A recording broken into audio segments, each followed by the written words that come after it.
कीर्ति, गति, वैभव, भलाई, ये सब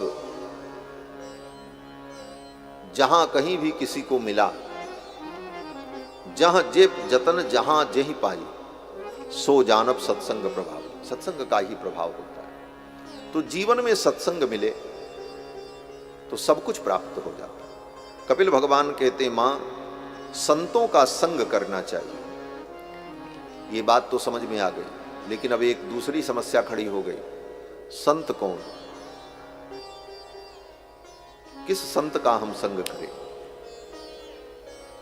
कैसा संत हो? संत कहते किसको? संत की परिभाषा क्या है? लाल पीला कपड़ा पहने वो संत? खूब मोटा मोटा चंदन लगा ले वो संत? गले में मोटी मोटी मालाएं पहन ले वो संत? जिसका बहुत बड़ा मठ हो वो संत? जिसके लाखों अनुयायी हो वो संत? कहते ये सब संत की परिभाषा ही नहीं है। ये सब संत की परिभाषा नहीं है। कपड़े से कोई संत नहीं होता, माला कंठी से कोई संत नहीं होता, तिलक चंदन से कोई संत नहीं होता, मठ महंत होने से कोई संत नहीं होता। संत की परिभाषा क्या है? अब कपिल भगवान संत की परिभाषा बताते हैं। तितिक्षवः, जिसके जीवन में त्याग हो। कारुणिकाः, जिसके जीवन में करुणा हो। सुहृद सर्वदेहिनाम, जो सबका सुहृद हो। अजात शत्रवः, जिसका कोई शत्रु न हो। शांताः, जिसके जीवन में शांति हो। साधव साधु भूषणाः, ऐसे जो साधु हैं वो साधु समाज के भूषण हैं, वो साधु समाज के सिरमौर है। संत का यही लक्षण है, जिसके जीवन में त्याग हो, तपस्या हो, सहन शक्ति हो, वैराग्य हो, करुणा हो, दया हो। इन सद्गुणों से जो संपन्न है वो साधु है। और वो साधु गृहस्थ भी हो सकता है, विरक्त भी हो सकता है। ये नहीं है कि जो घर छोड़ करके जंगल में रहता वही साधु है। विदुर जी कितने बड़े साधु थे। अभी विदुर जी की चर्चा आई। विदुर जी साधु हैं। विभीषण साधु हैं। स्वयं भगवान कहते हैं, तुम सारिखे संत प्रिय मोहि। भगवान कहते तुम्हारे जैसे संत हमको प्रिय हैं। विभीषण संत हैं। जिसके जीवन में ये सद्गुण हो वो संत। घर छोड़ करके लाल पीला कपड़ा पहन करके मठ मंदिर बना करके बैठ जाए वही संत होता है, ये संत की परिभाषा नहीं। वो भी हो सकता है, अगर उसके अंदर ये सारे सद्गुण हैं तो वो भी संत हो सकता है, लेकिन वही संत होगा, ये संत की परिभाषा नहीं है। गोस्वामी तुलसीदास जी संत की परिभाषा कहते हैं, सील गहनी सबकी सहनी। जो सीलवान हो और सबकी सह ले, कोई कुछ भी कह दे सुन ले, इतनी सहन शक्ति जिसके अंदर। सील गहनी सबकी सहनी, कहनी ही अमुख राम। और हृदय से और मुख से भगवान का नाम लेता रहे। सील गहनी सबकी सहनी, कहनी ही अमुख राम। तुलसी रहिए या रहनी संत जनन को काम। ये संतों की रहनी है। संत वो जिसके जीवन में सहन शक्ति हो। खोद खाद पृथ्वी सहे और काट कूट बन राय। और कुटिल बचन साधु सहे सबसे सहा न जाए। जो कुटिल वचन सहन कर ले वो साधु। इसीलिए कहा साधु होना बड़ा कठिन है। कितना कठिन है? बोले साधु होना कठिन है, चढ़ना पेड़ खजूर। और चढ़े तो चाखे प्रेम रस, गिरे तो चकना चूर। साधु होना बड़ा कठिन है। गोस्वामी तुलसीदास जी महाराज 120 वर्ष की आयु पूर्ण करके इस धरती से गए और अपने जीवन की अंतिम अवस्था में उन्होंने विनय पत्रिका लिखी। रामचरितमानस और ग्रंथों की रचना करने के बाद सबसे अंत में विनय पत्रिका उन्होंने लिखी। अपनी जिंदगी के अंतिम पड़ाव में पहुंचकर गोस्वामी तुलसीदास जी विनय पत्रिका में अपने हृदय के भाव को लिखते हैं और विनय पत्रिका में भगवान से प्रार्थना करते हैं कि कबहूं कि हूं यह रहनी रहूंगो, श्री रघुनाथ कृपाल कृपाते साधु स्वभाव गहूंगो। भगवान से प्रार्थना करते हैं, हे रघुनाथ जी, क्या कभी मैं भी साधु बन जाऊंगा? पूरा जीवन बीत गया, लेकिन गोस्वामी जी कहते हैं अभी तो मैं साधु नहीं हो पाया। क्यों? बोले साधु स्वभाव का नाम है, साधु वेश का नाम नहीं है। वेश अगर साधु है तो फिर तो साधु बनने में कोई देर नहीं महाराज। हाँ, साधु बनने में जीवन बीत जाता है। वेश बनाने में तो 5 मिनट लगता है। कुछ लोग तो वेश इसीलिए बना लेते हैं कि बढ़िया खाने को मिलेगा, तो चलो मूड मुड़ा लेते हैं। मूड मुड़ाए भये सन्यासी, तो कहते हैं मूड मुड़ा लेंगे तो कुछ मिले ना मिले, भगवान मिले ना मिले, लेकिन 3 चीज तो मिली जाएगी। बोले क्या मिलेगी? बोले मूड मुड़ाए 3 फल, मूड मुड़ाए 3 फल, मिट जाए सिर की खाज, और खाने को बढ़िया मिले लोग कहें महाराज। खाने को बढ़िया मिलेगा, लोग कहेंगे महाराज जी आ गए, महाराज जी आ गए, बड़ा सम्मान मिलेगा। तो कुछ लोग तो इसी के लिए साधु बन जाते। तो ये तो वेश है, साधु स्वभाव का नाम। इसीलिए गोस्वामी जी कहते हैं, श्री रघुनाथ कृपाल कृपाते साधु स्वभाव गहूंगो। मेरा स्वभाव कब साधु बनेगा? साधु स्वभाव का नाम है, साधु वेश का नाम नहीं। और जिसका साधु स्वभाव हो वही सच्चा साधु है। और ऐसे साधु और संतों का संग मिल जाए तो मोक्ष का द्वार प्राप्त हो जाता है। मोक्ष द्वारम अपावृतम्। कपिल भगवान कहते, मां ऐसे संत मिल जाते हैं तो उन संतों की कृपा से मेरे चरणों की भक्ति प्राप्त हो जाती है। कपिल भगवान कहते, मां मेरी भक्ति जीवन में आ गई तो फिर उसके अंदर कोई कामना नहीं रह जाती। अगर मैं उसे मोक्ष भी प्रदान करूं तो भक्त कहता है, महाराज मुझे मोक्ष नहीं चाहिए, मुझे तो आपके चरणों का प्रेम चाहिए। अर्थ न धर्म न काम रुचि गति न चहूं निर्वाण, जन्म जन्म रति राम पद यह वरदान न। जो सच्चा भक्त है वो भगवान से धन संपत्ति मोक्ष वैकुंठ नहीं मांगता। वो तो भगवान से यही कहता है, प्रभु आपके चरणों की भक्ति मिले। कपिल भगवान कहते हैं, दीयमानम न गृह्णन्ति, मेरे देने पर भी वे भक्त मोक्षादि को लेने को तैयार नहीं होते और मेरे भजन में ही अपने मन को चित्त को लगाए रहे। आगे कपिल भगवान ने सांख्य शास्त्र के सिद्धांत का वर्णन किया। कपिल भगवान कहते हैं, मां ये प्रकृति जो है ये 24 तत्व की है। एतत् चतुर्विंशतिकम गणम प्राधानिकम विधु। प्रकृति क्या है, माया क्या है?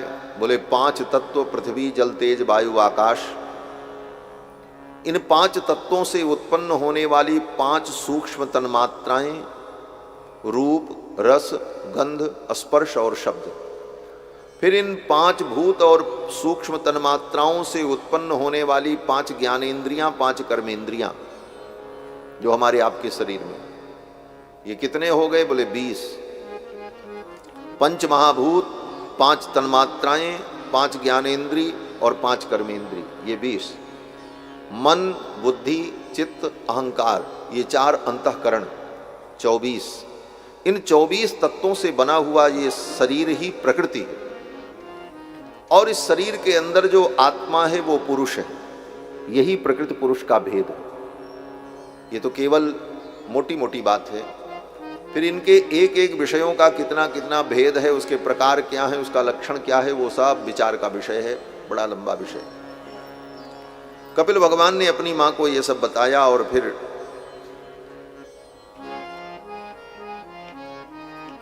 भगवान कहते हैं, मां जो कुछ इस संसार में होता है सब प्रकृति करती है, पुरुष कुछ नहीं करता। ये सांख्य का सिद्धांत बड़ा विलक्षण है। कपिल भगवान कहते हैं प्रकृतेः क्रियमाणानि गुणैः कर्माणि सर्वशः। गीता में भी भगवान ने इसका संकेत किया है। भगवान कहते हैं अर्जुन, प्रकृतेः क्रियमाणानि गुणैः कर्माणि सर्वशः। प्रकृति में ही सारे गुण विद्यमान हैं और प्रकृति ही सब कुछ करती है, कर्म करती है। लेकिन ये जीव बोले अहंकार विमूढ़ात्मा कर्ता हमिति मन्यते।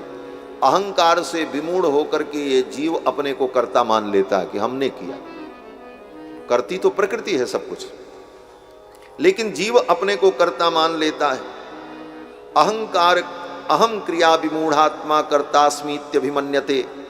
कपिल भगवान भी यही बात यहाँ पर कहते हैं कि यह जीव अहंकार के कारण अपने को कर्ता मान लेता है, और जब कर्ता मान लेता है तो फिर इसे भोक्ता भी बनना पड़ता है। अब भोगो, जब तुमने किया ये तुम मान रहे हो तो फिर इसका तुम भोग भी भोगो। तो जीव पाप और पुण्य के भोग को भोगता है। वस्तुतः कर्तृत्व तो पुरुष का है ही नहीं, कर्तृत्व तो सब प्रकृति का है। प्रकृतेः क्रियमाणानि गुणैः कर्माणि सर्वशः अहंकार विमूढ़ात्मा कर्ताहमिति मन्यते। कपिल भगवान कहते हैं मां, यह जीव इसी प्रकार कर्ता मान करके अपने को कर्म से जोड़कर कर्म के बंधन में पड़कर जन्म जन्म से भटकता रहता है। आगे कपिल भगवान ने अपनी मां को योग का लक्षण बताते हुए कहा कि मां, योग की सिद्धि के लिए भक्ति योग हो चाहे ज्ञान योग हो, इन योगों की सिद्धि के लिए सर्वप्रथम व्यक्ति को अपने स्वधर्म का पालन करना चाहिए। जो उसका अपना स्वधर्म है उसका वो पालन करे, दूसरे के धर्म का त्याग करे। बोले स्वधर्म का पालन और दूसरे के धर्म का त्याग क्या है? बोले गीता में इस विषय पर भगवान ने बहुत व्याख्या की है। कृष्ण भगवान ने अर्जुन को सुनाया है सब। स्वधर्म का पालन और परधर्म का त्याग ये आवश्यक है। आज इसी में लोगों को भ्रम पैदा होता है। हर व्यक्ति सोचता है हर धर्म हर व्यक्ति के लिए, लेकिन ऐसा नहीं। सबके धर्म अलग अलग। जैसे अभी अभी मैंने कहा, पुरुष का धर्म है कि पुरुष सन्यास ले ले और सन्यास लेकर के भगवान का भजन करे, लेकिन नारी का धर्म सन्यास नहीं। तो दोनों के धर्म अलग हो गए। पुरुष का धर्म सन्यास है तो वह सन्यास पुरुष का स्वधर्म है, और नारी के लिए बोले वो परधर्म है, क्योंकि नारी का वो धर्म नहीं है। तो अपना वो धर्म नहीं है तब वो धर्म किसका है? बोले दूसरे का है। गीता में भगवान कहते हैं स्वधर्मे निधनम श्रेयः। अपने धर्म में तुम मर जाओ अच्छा है, लेकिन दूसरे के धर्म का आश्रय मत लो। आज यही है। हर व्यक्ति हर धर्म को, हर चीज को करना चाहता है। बोले हम भी करेंगे, हम क्यों नहीं कर सकते? बोले तुम्हारा वो धर्म हो तब तो तुम करो, और तुम्हारा धर्म नहीं है और तुम करोगे तो वो धर्म नहीं होगा, वो अधर्म हो जाए। धर्म अधर्म की परिभाषा बड़ी सूक्ष्म है। कितनी बहस होती है आजकल, तो यही सब विषय है बोलने का और बहस करने का। टीवी चैनल पे रात दिन यही सब सारी बातें होती हैं। क्यों नहीं कर सकते, क्यों नहीं कर सकते, हमारा अधिकार क्यों नहीं? सबके अधिकार भिन्न भिन्न हैं और सब अपने अपने धर्म का पालन करें। जो चीज हमारे लिए धर्म है वो दूसरे के लिए अधर्म हो सकती है। अभी अभी उदाहरण दिया, गृहस्थ के लिए जो धर्म है सन्यासी के लिए वो अधर्म है। गृहस्थ सायंकाल प्रातः काल दोनों समय अग्नि में हवन करे, ये उसका धर्म है, अग्निहोत्र करे। और सन्यासी बोले सन्यासी अग्नि छू नहीं सकता, भूखों मर जाए लेकिन वो भोजन नहीं बना सकता। क्यों? बोले अग्नि का स्पर्श उसे पाप लग जाए। सन्यासी अग्नि का स्पर्श करे तो उसे पाप लगेगा, और गृहस्थ अपने अग्नि का त्याग कर दे तो उसको पाप लगेगा। कैसे निर्णय करोगे? सबके लिए सब धर्म नहीं हो सकता, सबके धर्म भिन्न भिन्न है। और अपने अपने धर्म को जानकर अपने अपने धर्म का पालन करना, यही सनातन धर्म है। इसी को वर्णाश्रम धर्म कहा। वर्ण और आश्रम, ब्राह्मण क्षत्रिय वैश्य शूद्र 4 वर्ण, और फिर 4 आश्रम, ब्रह्मचर्य गृहस्थ वानप्रस्थ संन्यास। तो 4 वर्ण 4 आश्रम चारों आश्रम के, चारों वर्णों के धर्म अलग अलग हैं, और जो जिस आश्रम का है, जिस वर्ण का है, अपने धर्म को जानकर अपने धर्म का पालन करे, इसका नाम सनातन धर्म है। ये सनातन धर्म है, अपने अपने वर्ण और धर्म का पालन, और उसे छोड़कर मनमाना करे, बोले वो अधर्म हो। संपूर्ण गीता का उपदेश भगवान ने अर्जुन को इसीलिए दिया था। अर्जुन अपने धर्म को छोड़कर दूसरे के धर्म को ग्रहण करने जा रहा था। अर्जुन क्षत्रिय है, क्षत्रिय का धर्म है युद्ध करना। युद्ध में बाप भी सामने खड़ा हो अधर्म के पक्ष से, तो उस पिता को भी मार देने में कोई पाप नहीं है, ये क्षत्रिय का धर्म है।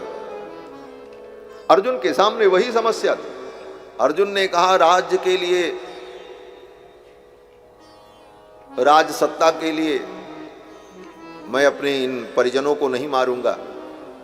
मेरा गांडीव मेरे कंधे से सरक रहा है। गांडीवम संस्कृते हस्तात् पक्षयु परिदह्यते न च शक्नोम्य अवस्थातुम भ्रमति विच मे मनः। मेरा मन भ्रमित हो रहा है, मुझे ये अधर्म लग रहा है कि मैं युद्ध करूंगा तो अधर्म हो जाएगा। भगवान ने विचार किया कि ये तो क्षत्रिय का धर्म है, अर्जुन का ये धर्म है, और अपने धर्म को अर्जुन अधर्म समझ रहा है। भगवान ने कहा, तो क्या करोगे, कैसे जियोगे, तुम्हारी जीविका क्या होगी? अर्जुन ने कहा, हम भीख मांग के खा लेंगे, जंगल में चले जाएंगे, कंदमूल फल खाएंगे, लेकिन राज्य के लिए युद्ध नहीं करेंगे। भगवान ने विचार किया कि अर्जुन भिक्षा को, कंदमूल फल को धर्म समझ रहा।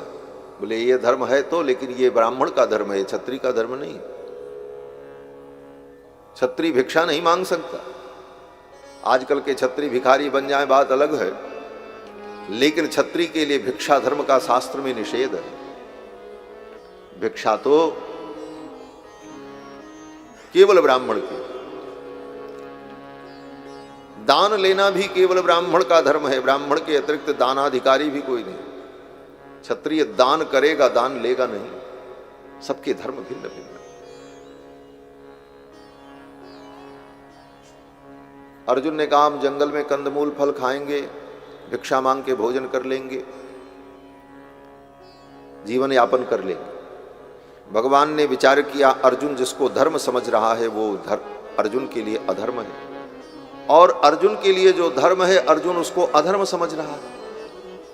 अपने स्वधर्म को अधर्म और दूसरे के धर्म को धर्म, ये जो भ्रम की स्थिति है, इस भ्रम को दूर करने के लिए ही भगवान ने अर्जुन को गीता का उपदेश किया, और पूरी गीता सुनकर के अर्जुन अपने धर्म में प्रतिष्ठित हो गए।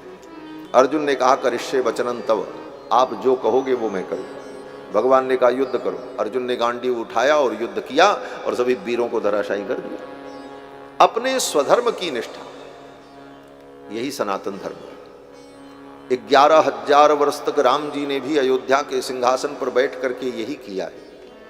अपनी प्रजा को स्वधर्म का उपदेश दिया। चातुर्वर्ण्यम च लोकेस्मिन् स्वे स्वे धर्मे निवोक्षति। 11,000 वर्ष तक राम जी ने यही किया है, प्रजा को अपने अपने धर्म में नियुक्त किया, और सभी वर्ण के लोग, सभी वर्ग के लोग अपने अपने धर्म का पालन करते हुए सुख और समृद्धि को प्राप्त करते रहे। यही राम राज्य का रहस्य। और आज उस स्वधर्म को हर व्यक्ति त्यागने को तैयार है। यहां पर कपिल भगवान कहते हैं, मां अगर उसे सच्चा कल्याण चाहिए तो अपने वो स्वधर्म का पालन करे, दूसरे के धर्म का त्याग करे। ग्राम्य धर्म निवृत्तिश्च, लोक व्यवहार जो है उसमें ज्यादा संयुक्त न हो, और प्रारब्ध में जो मिल जाए उसमें संतुष्ट रहे। सीमित और पवित्र आहार करे। मित मेध्यादनम सस्वत विविक्त क्षेम सेवनम।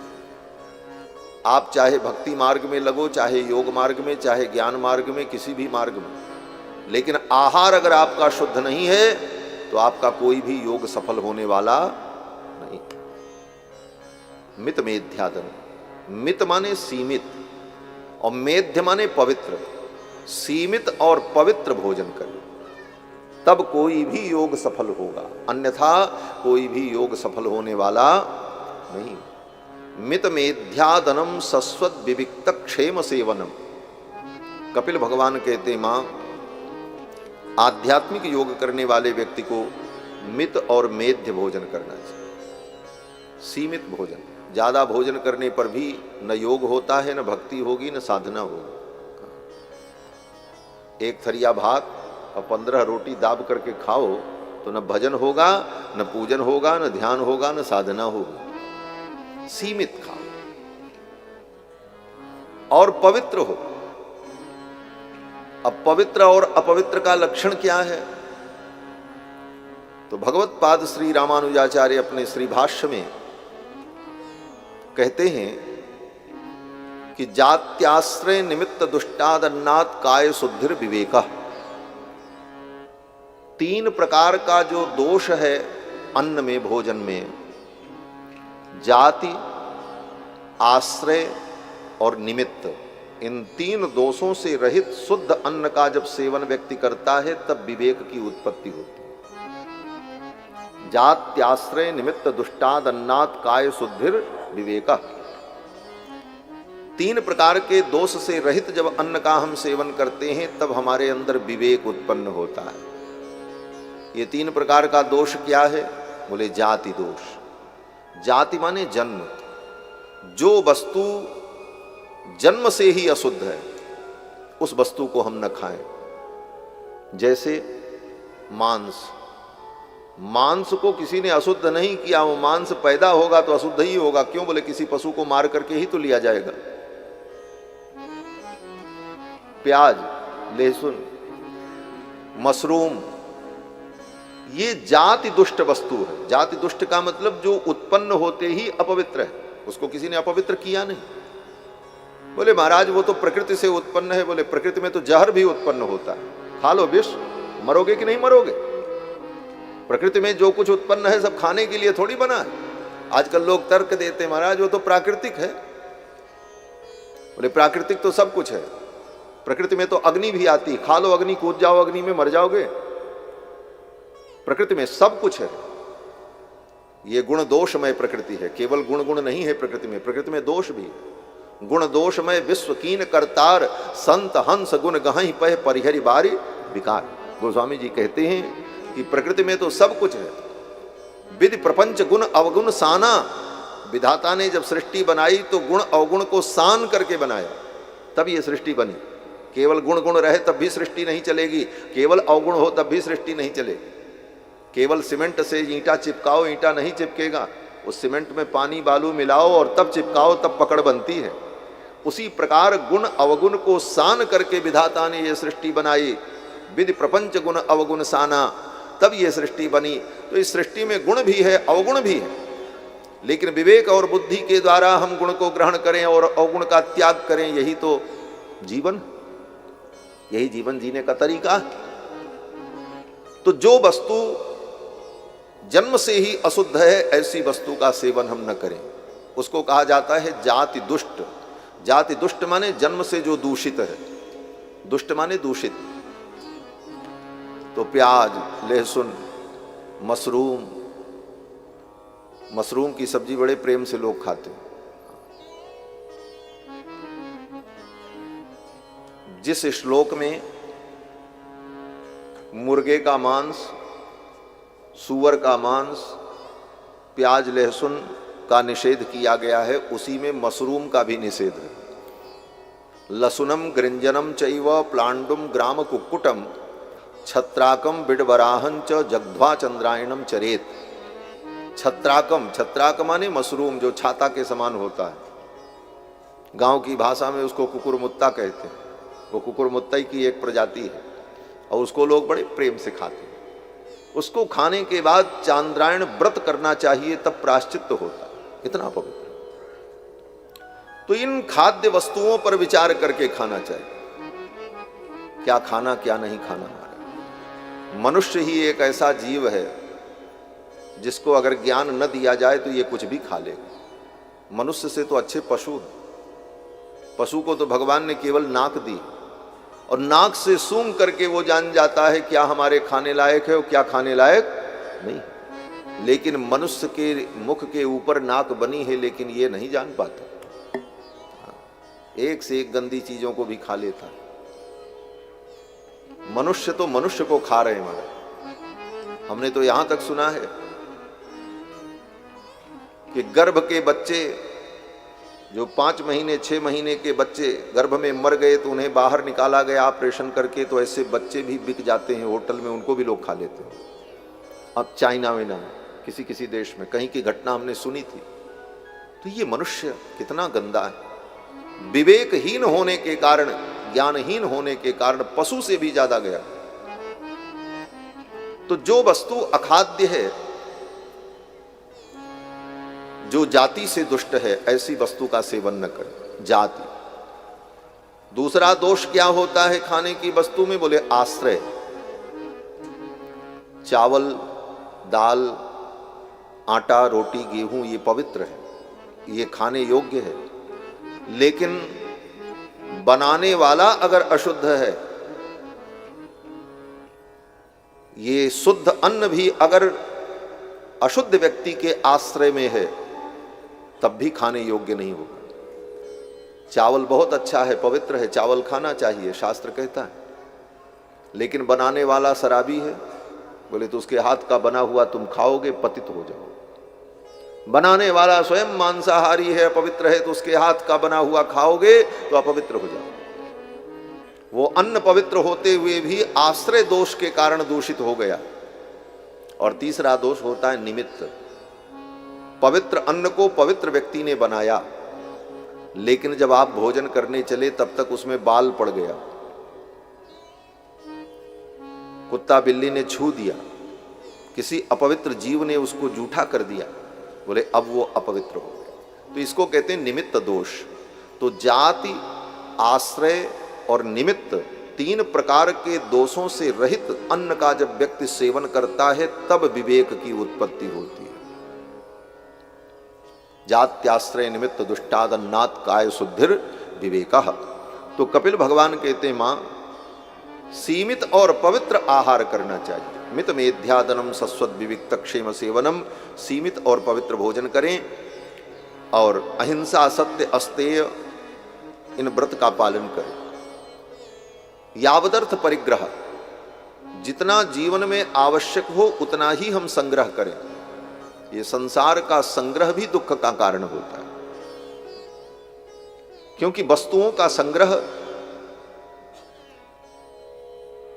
उन फिर वस्तुओं का संरक्षण, इसी में व्यक्ति का सारा समय बीत जाता है। इसलिए कम से कम वस्तु अपने उपयोग में हम लें। जितने कम में काम चल जाए, तब कोई साधना और कोई योग होगा। कपिल भगवान ने बहुत कुछ अपनी मां को बताया, और इसी प्रसंग में कपिल भगवान कहते हैं, मां, यह जीव जब संसार में आता है, अनेक जन्मों में पशु योनियों में भ्रमण करने के बाद जब मानव योनि में आता है, तो पहले यह जीव पिता के शरीर में प्रवेश करता है, अन्न के माध्यम से, खाए गए भोजन के माध्यम से। और वह सूक्ष्म जीव अन्न के माध्यम से रस बनता है, रस से रक्त बनता है, रक्त से मांस बनता है, मांस से मज्जा, वो मांस से अस्थि, अस्थि से मज्जा और मज्जा से वीर्य। और वह सूक्ष्म जीव वहां पर पहुंचकर गर्भाधान संस्कार के समय में स्त्रियाः प्रविष्ट उदरम, स्त्री के उदर में प्रविष्ट होता है। कललम त्वेक रात्रेण पंचरात्रेण बुद्बुदम, एक रात्रि में वो कलल के समान होता है, 5 रात्रि में बुद्बुद के समान हो जाता है। दशाहेन तु करकंधु, 10 दिन बीतने पर बेर फल के बराबर हो जाता है। पेशंडम वा ततः परम, और 1 महीना होने पर वो अंडे के बराबर हो जाता है। जिस गर्भ के भ्रूण के विकास का अनुभव वैज्ञानिक बड़े बड़े यंत्रों के द्वारा देख करके करते हैं, महर्षि कपिल ने अपनी दिव्य मेधा से देख करके वर्णन किया है भागवत में हजारों वर्ष पूर्व, कि गर्भ का विकास कैसे हो। ये ऋषियों का विज्ञान था। मां कपिल भगवान कहते हैं, मासेन तो सिरोद्वाभ्याम, जब वो 2 महीने का होता है तो उसमें सिर बनने लग जाता है, उसी मांस पिंड का एक हिस्सा सिर बनने लगता है। और फिर धीरे धीरे नख लोमास्थ चर्माणी लिंग छिद्रोद्भवस्त्रिभी। ऊपर का जो चमड़ा है, ऊपर का हिस्सा धीरे धीरे कठोर होकर के चमड़ा बन जाता है, भीतर का मांस वैसा ही मुलायम रहता है। और चतुर्भिर्धातव सप्त, चौथे महीने में उस जीव के अंदर 7 धातुओं का निर्माण हो जाता है। आज से 15-20 वर्ष पूर्व, 25 वर्ष पूर्व विश्व के वैज्ञानिक मानते थे, चिकित्सा शास्त्र के लोग मानते थे कि गर्भ में बालक के अंदर सब धातुएं निर्मित हो जाती हैं, लेकिन एक सप्तम धातु जो होती है उसका निर्माण युवा अवस्था आने पर होता है। अभी तक विज्ञान का यही सिद्धांत था, लेकिन अभी हाल में यह सिद्धांत खंडित हो गया, और जो सिद्धांत कपिल भगवान कह रहे हैं यही सिद्धांत आज के वैज्ञानिकों ने भी अब स्वीकार किया। कपिल भगवान कहते हैं 7 धातुएं गर्भ में ही निर्माण हो जाती। अभी तक विज्ञान मानता था 6 धातुएं ही निर्मित होती हैं शरीर में। 7वां धातु जो वीर्य है वह युवावस्था में निर्मित होता है, लेकिन कपिल भगवान कहते हैं चतुर्भिर्धातव सप्त, 7 धातुएं गर्भ में ही उसके अंदर प्रकट हो जाती। पंचभिक्षुत्रभवः, और 5वें महीने में, 5वां महीना बीतते बीतते उस जीव को भूख प्यास लगने लगती। फिर षड्भिर्जरायुणा बीतः कुक्षौ भ्राम्यति दक्षिणे, 6वें महीने में वो गर्भस्थ शिशु एक जरायु में वेष्टित हो जाता है, उसकी पैकिंग हो जाती।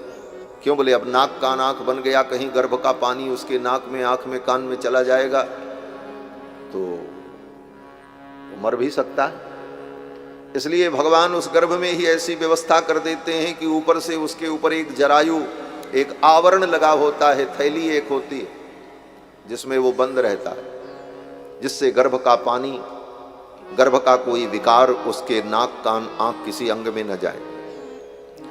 मां के दाहिनी कोख में वो हिलने लगता है। भ्राम्यति दक्षिणे कुक्षौ, कपिल भगवान कहते। फिर कहते हैं मातुर जगधान्न पानाद्यैर एधत धातुर सम्मते, मां के द्वारा खाए गए वस्तुओं के द्वारा उसका पोषण होता है, और वो उस छोटी सी जगह में उल्टा लटका रहता है, सिर नीचे पैर ऊपर, सिर हेठ ऊपर चरण संकट बात नहीं पूछत को। गर्भ में उल्टा पड़ा रहता है। गर्भ के कीट जब उसे काटते हैं तो कभी कभी वो मूर्छित भी हो जाता है, उसका हिलना डुलना बंद हो जाता है। उस समय मां को परेशानी होती है। तब मां कटु तीक्ष्णोल लवण रुक्षाम्लादि उलबणई ही, मां जब कड़ुआ तीखा पदार्थ, गरम गरम पदार्थ खाती है तो फिर उस गर्भ में चेतना आ जाती है। इसीलिए गर्भवस्थी स्त्री खट्टे मीठे तीखे पदार्थ खाने की इच्छा करती है। कारण है कि वह गर्भ में जीव जब सुषुप्त होने लगता है तो इन्हीं वस्तुओं के खाने पर उसके अंदर पुनः चेतना उत्पन्न हो जाती है। मातृभुक्तैर उपस्पृष्ट सर्वांगोत्थित वेदना, माँ ज्यादा कड़ुआ खा लेती है, ज्यादा तीक्ष्ण वस्तु खा लेती है तो उसकी जलन से, उन तीक्ष्ण वस्तुओं की जलन से उस गर्भस्थ शिशु को भी पीड़ा होने लग जाती है। कपिल भगवान कहते हैं मां, इस प्रकार वो गर्भ में पड़ा जीव 9 महीने व्यतीत करता है। जब जन्म का समय आता है तो तत्र लब्ध स्मृतिर्दैवात् कर्म जन्म शतोद्भवम, जन्म के कुछ क्षण पूर्व उसके 100 जन्मों की उसे स्मृति हो जाती है। पिछले 100 जन्मों में उसने क्या क्या किया है उसे सब पता हो जाता है। और वो स्मरन दीर्घ मनुच्छ्वासम सर्म किम नाम विंदते, और गर्भ में अपने 100 जन्मों की स्मृति को देखकर वह जीव व्याकुल होता है। 100 जन्मों में मैंने ये पाप किए, ये कर्म किए, अमुक अमुक योनि में गया, और अब मैं मनुष्य योनि में पैदा होने जा रहा हूं। एक बार मुझे फिर अवसर मिलने वाला है कि मैं कुछ अच्छा कर सकूं।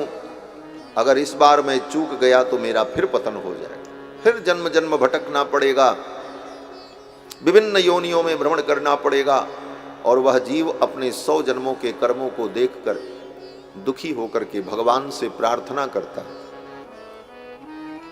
क्या प्रार्थना करता है? प्रार्थना करता है कि हे भगवान, यद्योनेह प्रमोच्ये हम प्रपद्ये पुरुषोत्तमम, इस योनि से मैं बाहर जाऊंगा तो हे पुरुषोत्तम मैं आपकी शरणागति करूंगा, आपकी भक्ति करूंगा, आपके चरणों में अपने मन को लगाऊंगा। अब जग जाहि भजऊं चक्रपाणी, अब जगत में जाकर के चक्रपाणी का भजन करूंगा। लेकिन जन्म लेने के बाद ही माया के प्रभाव से, अविद्या के प्रभाव से, प्रकृति के प्रभाव से वह जीव भूल जाता है।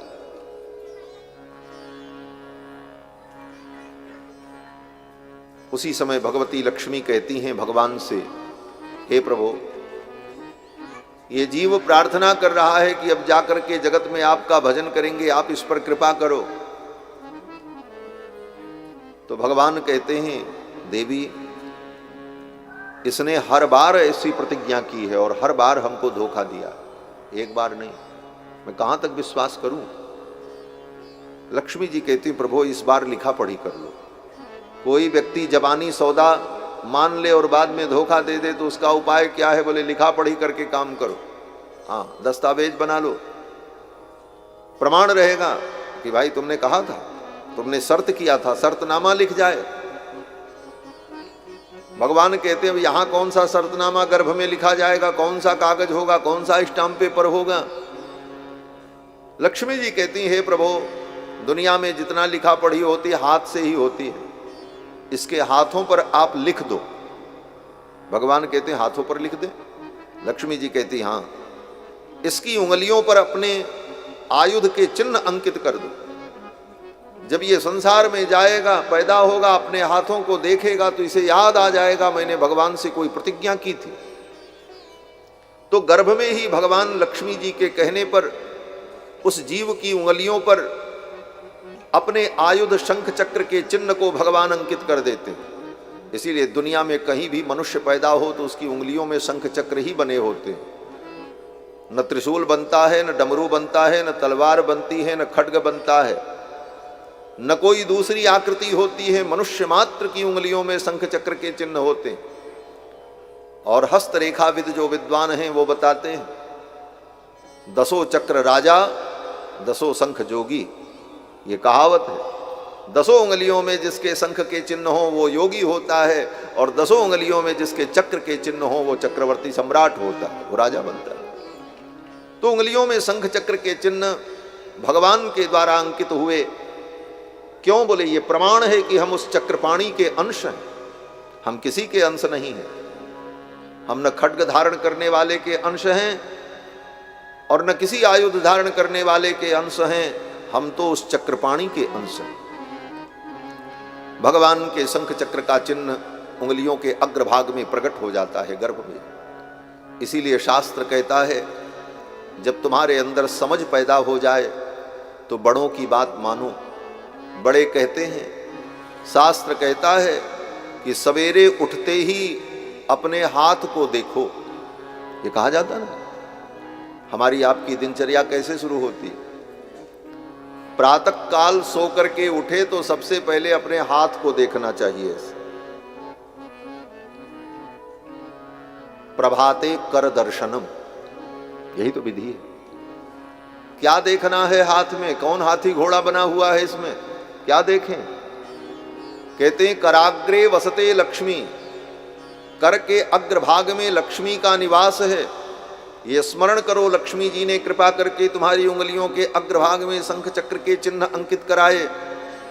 कराग्रे वसते लक्ष्मी, कर मध्य सरस्वती, कर के मध्य में सरस्वती का निवास है। सरस्वती की उपासना करो, ज्ञान प्राप्त करो। कर मूले तु गोविंदः, और कर के मूल में गोविंद का निवास है। सरस्वती के द्वारा ज्ञान प्राप्त करके गोविंद के चरणों में आत्मसमर्पण कर दो। कर मूले तु गोविंद करोमि कर दर्शन। हाथ की उंगलियों में आगे शंख और चक्र के चिन्ह है, मध्य में सरस्वती का निवास है। कराग्रे बसते लक्ष्मी, कर मध्य सरस्वती, कर मूले तु गोविंदा। कर के मूल में गोविंद भगवान हरि का निवास है। करोमि कर दर्शनम, इस प्रकार लक्ष्मी, सरस्वती और भगवान इन तीनों का स्मरण करते हुए अपने करारविंद को प्रातः काल देखना चाहिए और भावना करनी चाहिए। उंगलियों के अग्रभाग में शंख चक्र के चिन्ह बने। अब ये उंगलियां कहाँ जाएंगी? बोले ये उंगलियां पीछे नहीं जाती हैं, पीछे जाएंगी तो टूट जाएंगी, इधर जाएंगी तो टूट जाएंगी। सहजता से, सरलता से ये उंगलियां कभी भी जाती हैं तो हस्तमूल की ओर जाती हैं, नीचे की ओर जाती हैं। क्यों? बोले कर मूले तो गोविंदः, कर के मूल में गोविंद का निवास है, इसलिए ये जीवात्मा भगवान की ही शरण में जाए, यही जीव का स्वरूप है। इतना बड़ा रहस्य केवल हाथ देखने में। कर मूले तो गोविंद करोमि कर दर्शनम, प्रातः काल उठ करके कर दर्शन करो। लेकिन कौन कर दर्शन करे? आज तो नियम बदल गया। प्रभाते कप दर्शनम, सो करके उठते ही चाय न मिले तब तक प्रेशर ही नहीं बनेगा। हाँ, दिनचर्या ही नहीं शुरू होगी तो प्रभाते कर दर्शनम के जगह पर प्रभाते कप दर्शनम की संस्कृति जो आ गई, इसने हमारा पतन करा दिया। प्रभाते कर दर्शनम। तो जीव भगवान से प्रार्थना करता है, हे प्रभो अब जग जाहि भजो चक्रपाणी। और फिर जीव जब संसार में आता है तो इन बातों को भूल जाता है। सत्संग करते हुए गुरु के चरणों में, आचार्यों के चरणों में बैठकर इन विषयों को जब सुनता है तब उसे इन विषयों का ज्ञान होता है और फिर वो भगवान के अनुगत होकर परम कल्याण को प्राप्त कर लेता है। कपिल भगवान ने अपनी माँ को ये सब कुछ सुनाया। अंत में कपिल भगवान ने कहा, माँ और आप क्या सुनना चाहती? माँ देवहूति ने कहा, बेटा तुम्हारे वचन को सुन करके मेरा मोह का पर्दा हट गया। वित्रस्त्र मोह पटला तमभिप्रणम्य। देवहूति के मोह का जो पर्दा था वो हट गया। देवहूति ने कपिल भगवान के चरणों में प्रणाम किया और कहा, मेरा मोह नष्ट हो गया, अब मुझे कोई मोह नहीं। कपिल भगवान ने कहा, मां अब आप यहीं भगवान का भजन करो, मैं तो चल रहा हूं। कपिल भगवान पूर्व दिशा की ओर चले गए, जहां पर गंगा और सागर का संगम है। गंगा सागर संगम बंगाल में, वहीं गंगा सागर संगम में जाकर कपिल भगवान विराजमान हो गए और देवहूति ने अपने शरीर को त्याग दिया। उनका शरीर जल बनकर के, नदी बनकर के प्रवाहित हो गया और देवहूति को परम गति की प्राप्ति हुई। ये सब कथा सुखदेव जी ने राजा परीक्षित को सुनाई। भगवान कपिल का उपाख्यान। मनु जी की बेटी देवहूति के पुत्र कपिल भगवान हुए। मनु जी की दूसरी बेटी जो आकुति थी, उनका विवाह रुचि नाम के प्रजापति के साथ हुआ और उनके घर में भी भगवान का प्रादुर्भाव हुआ। भगवान यज्ञ नारायण उनके घर में प्रकट हुए अपनी पत्नी दक्षिणा देवी के साथ। भगवान के 24 अवतार में भगवान का 7वां अवतार यज्ञ पुरुष के रूप में हुआ है और उस अवतार में लक्ष्मी जी भगवान की पत्नी दक्षिणा के रूप में उत्पन्न हुई। यज्ञ नारायण भगवान की पत्नी का नाम दक्षिणा है, इसीलिए कोई भी यज्ञ किया जाता है तो उसमें दक्षिणा देनी पड़ती है। यज्ञ भगवान है, दक्षिणा उनकी पत्नी है। दक्षिणा नहीं दिया तो यज्ञ भगवान अधूरे हैं, इसीलिए कोई भी यज्ञ पूजा होती है तो उसमें दक्षिणा देने का विधान होता है। मनु जी महाराज की तीसरी बेटी प्रसूति, उनका विवाह दक्ष प्रजापति के साथ हुआ। उनकी 16 कन्याएं हुई, जिनमें 13 कन्याओं का विवाह धर्म नाम के महर्षि के साथ हुआ। धर्म नाम के एक महर्षि थे, उनके साथ उन 16 कन्याओं का विवाह हुआ। उन 16 कन्याओं में एक मूर्ति नाम की कन्या थी, जिनके गर्भ से भगवान यज्ञ, वो भगवान नर नारायण प्रकट हुए, जिनको हम लोग बद्री नारायण भगवान कहते हैं। बद्रीनाथ भगवान का दर्शन करने जाते हैं, ये बद्रीनाथ भगवान मूर्ति देवी के गर्भ से प्रकट हुए। ये भगवान का 4था अवतार माना जाता है। मूर्ति देवी के गर्भ से भगवान नर नारायण 2 रूपों में भगवान प्रकट हुए। धर्म नाम के महर्षि के पुत्र हैं, इसलिए महर्षि के धर्म का पालन किया। महर्षि का काम है तप करना, इसीलिए बद्रीनाथ भगवान आज भी तप करते हैं। आप बद्रीनाथ धाम जाओ तो देखो बद्रीनाथ भगवान की क्या मुद्रा है।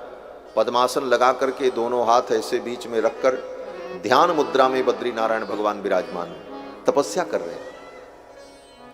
तपस्वी के पुत्र हैं इसलिए तप कर रहे हैं। और उनके बगल में बैठ करके नर भी तप कर रहे हैं, नर नारायण दोनों भाई तपस्या कर रहे हैं। ये भारतवर्ष है। इस भारतवर्ष में जन्म लेने वाले व्यक्ति को जीवन में तप करना चाहिए। ये तपोभूमि है। ये भारतवर्ष भोग भूमि नहीं। भारत के अतिरिक्त जो भूमि है वो भोग भूमि है और ये कर्म भूमि, तपोभूमि। इस भूमि में रह करके उत्तम कर्म करते हुए तप करना चाहिए। और संपूर्ण पृथ्वी पर सर्वश्रेष्ठ सृष्टि अगर कहीं है तो वो भारत में। संपूर्ण प्रकृति अगर कहीं है तो भारत में। 6 ऋतुएं जो हैं, बसंत, ग्रीष्म, वर्षा, शरद, हेमंत, शिशिर, ये 6 ऋतुएं केवल भारत में ही होती हैं। कोई देश ऐसा भी है जहां गर्मी ही गर्मी पड़ती है, कोई देश ऐसा है जहां ठंडी ही ठंडी होती है। बहुत से ऐसे देश हैं जहां सूर्योदय ही नहीं होता, महीनों बीत जाते हैं इसी धरती पर। वो सब भोग भूमि है। संपूर्ण प्रकृति अगर कहीं है तो भारतवर्ष में, जहां पर 6 ऋतुओं का दर्शन होता है और यहां की प्रकृति अपनी पूर्णावस्था में विद्यमान है। क्योंकि ये भारतवर्ष, और भारतवर्ष कितना बड़ा है बोले, आज जो भारत है ये भारत नहीं। दक्षिण में विंध्य पर्वत और उत्तर में हिमालय और पूरब और पश्चिम में समुद्र, इसके बीच का जो भूभाग है वो आर्यावर्त है। और उस आर्यावर्त में जो देश हैं वो सब मिलाकर के भारतवर्ष। आर्यावर्तिक देशांतर्गति भारतवर्ष। तो ये भारतवर्ष परम पवित्र भूमि है जहां पर सब प्रकार के अन्न उत्पन्न होते हैं, संपूर्ण प्रकृति विद्यमान है। जिस भारत की महिमा को, इस भूमि की दिव्यता को अनुभव करके भगवान इस धरती पर अवतार लेते हैं। जयति भारत वर्ष देशः यस्य पावन भूमि भागे क्रीडितुम वांछति परेश। जिस भारत में अवतार लेने के लिए भगवान भी वांछा करते हैं कि मैं अवतार ग्रहण करूं। भगवान अमेरिका में नहीं अवतार लेते, इंग्लैंड में भगवान का अवतार नहीं हुआ। आप कहोगे, आपके मन में शंका हो, मैं पहले से बता रहा हूं। आप मन में ये सोचोगे कि भाई ये बात जो आप कह रहे हैं ये तो आप अपने धर्म के अनुसार कह रहे हैं कि हमारे धर्म के अनुसार भगवान का यहाँ अवतार हुआ। दूसरे धर्म के लोग तो इस बात को नहीं मानते। बोले दूसरे धर्म के लोग इस बात को नहीं मानते, लेकिन दूसरे धर्म के अनुसार भी दुनिया में कहीं भगवान का अवतार नहीं हुआ, उनके यहां भी नहीं हुआ। थोड़ी देर के लिए हम मान लें इस्लाम धर्म, क्रिश्चियन धर्म, लेकिन उनके अनुसार भी भगवान का अवतार नहीं हुआ। हाँ, इस्लाम धर्म क्या मानता है? बोले इस्लाम धर्म कहता है भगवान ईश्वर परमात्मा इस धरती पर आता ही नहीं, वो तो 7वें आसमान के फलक पर बैठा हुआ है और 17 हाथ की उसकी दाढ़ी है, वो अपनी दाढ़ी पर हाथ फेरता रहता है और वहां से वो अपने रसूल को भेजता है, वो पैगंबर को भेजता है, स्वयं नहीं आता। वो पैगाम देने वाले, संदेश देने वाले संदेशवाहक को भेजता है, स्वयं नहीं आता। आज तक नहीं आया। 24 पैगंबर भेजे, जितने पैगंबर भेजे हों वो जाने, उनका काम जाने, लेकिन वो आया नहीं ऊपर से उतर कर। ये बात वो मानते, पढ़ लेना। ईसाई भी यही कहते हैं, वो गॉड परमात्मा यहां नहीं आया, उसने अपने पुत्र को भेजा। यीशु उसके पुत्र थे। तुम्हारे यहां एक ईश्वर के पुत्र आए तो तुम कहते हो वो ईश्वर के पुत्र थे। हमारे भारत में तो सब ईश्वर के ही पुत्र माने जाते हैं। वयम अमृतस्य पुत्राः, हम सब उस ईश्वर के पुत्र हैं। तुम्हारे यहाँ कोई नया ईश्वर का पुत्र आया क्या? तो वो परमात्मा, तुम्हारा परमात्मा भी स्वयं नहीं आता, अपने पैगंबर को भेजता है, संदेशवाहक को भेजता है, अपने पुत्र को भेजता, अपने शिष्य को भेजता, स्वयं नहीं आता तुम्हारे धर्म के अनुसार भी। और धरती पर अगर कहीं किसी भी धर्म के अनुसार ईश्वर आता है तो भारतवर्ष में आता है। यहाँ पर भगवान आकर के अवतार लेते हैं, लीला करते हैं, क्रीड़ा करते हैं और भक्तों को दर्शन देते हैं रामकृष्ण के रूप में आकर के। ये भारतवर्ष है। और इस भारतवर्ष में रहकर व्यक्ति को ज्ञान विज्ञान से संयुक्त होकर आत्म कल्याण के मार्ग का पथिक बनना चाहिए। यही सनातन धर्म का स्वरूप है और यही भारत में रहने का परम फल है। भारत में भी रह करके अगर इन चीजों को हम नहीं जान पाए तो फिर भारत में जन्म लेना ही व्यर्थ है। भारत में जब किसी मनुष्य का जन्म होता है तो देवता स्वर्ग में गीत गाते हैं। यहां उसके घर में गीत गाया जाए न गाया जाए कोई बात नहीं, लेकिन देवता स्वर्ग में गीत गाते हैं। गायन्ति देवा किल गीत कानी, क्या गीत गाते हैं? देवता स्वर्ग में आपस में चर्चा करते हैं, ये जीव कितना भाग्यशाली है, भारत में पैदा हुआ, इसको कर्म करने का अधिकार मिलेगा, ये भगवत भक्ति का अधिकार प्राप्त करेगा और ये अपने कर्मों के द्वारा अपने जीवन की सर्वश्रेष्ठ उन्नति को प्राप्त कर सकता है। हमारा भी सौभाग्य हो कि हम भारत में मनुष्य बनकर के पैदा हों। ये देवता स्वर्ग में बैठ करके कामना करते, देवताओं की ये इच्छा होती। कपिल भगवान ने, श्री सुखदेव भगवान ने राजा परीक्षित को दक्ष प्रजापति के वंश का वर्णन करके सुनाया। इसके बाद श्री सुखदेव जी ने राजा परीक्षित को मनु जी के पुत्रों के वंश का वर्णन करके सुनाया। ये मनु जी बड़े धर्मात्मा महाराज, इनकी बेटियों के घर में भगवान अवतरित हुए और इनके पुत्रों के घर में भगवान के परम भक्त अवतरित हुए। जिसका जीवन शुद्ध पवित्र होता है उसी के घर में भगवान और भगवान के भक्त पैदा होते हैं। मनु जी के पुत्र उत्तानपाद और उत्तानपाद के पुत्र श्री ध्रुव जी महाराज भगवान के परम भक्त हुए। मनु जी के दो पुत्र उत्तानपाद और प्रियव्रत। पहले मनु जी के पुत्र उत्तानपाद के वंश का वर्णन किया है सुखदेव जी ने।